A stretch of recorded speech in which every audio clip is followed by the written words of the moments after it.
Football first up, defending champions Jamaica College are through to the quarter-final round of the Isaflo Manning Cup after ousting Charlie Smith High in today's second round at the Stadium East Field.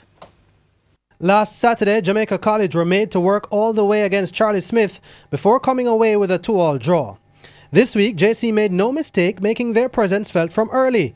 Shaniel Thomas, who scored on Saturday, was back at it again with the game's opener from as early as the 6th minute. And before Charlie Smith knew what hit them, they were further behind, Thomas adding a second to the scoreline for 2-0. The game was as good as done in the 24th minute when Norman Campbell, who also scored in the first leg, made it 3-0 as Charlie Smith were sent packing. Also receiving the boot were Woolmers, who went down to 10-man Bridgeport High 2-1. The two ended 0-0 after the first leg, but Bridgeport wasted no time in seizing the initiative in the second. Shaheen Edmondson put them in front after 19 minutes. But Woolmers replied 5 minutes before the half to square things through Mario Salesman. Bridgeport handed Woolmers the numerical advantage in the 77th minute as Shane Moody was sent for an early shower. However, Bridgeport showed no sign of nerves and hit Woolmers right when it hurt, at the death. Carlisle Goodwin finding the winner in stoppage time to boot Woolmers from the competition. And one of the problems we had was the sun.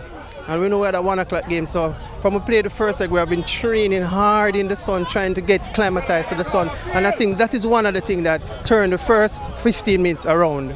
Calabar lost the battle but won the war as they advanced ahead of Excelsior High. Leading 2-0 from the first leg, Calabar couldn't come out of first gear and were beaten 1-0 on the day, Thorne Buchanan scoring in the 15th minute. Excelsior's progress was however halted by the sending off of Alik Skerritt in the second half.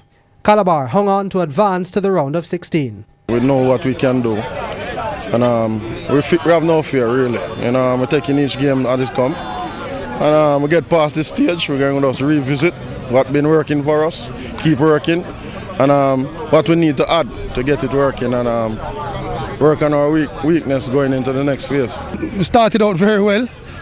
We got the chances in the first half, we just didn't connect on the end in the goal, and that's all it is. We didn't connect on our chances and finish our chances. St Andrew Technical also made it through following their 0-0 draw with Camperdown. The game produced no goals, but Stats had already done the job from the first leg as they made it through on the away goal rule. Jordan Fort, TVJ Sports.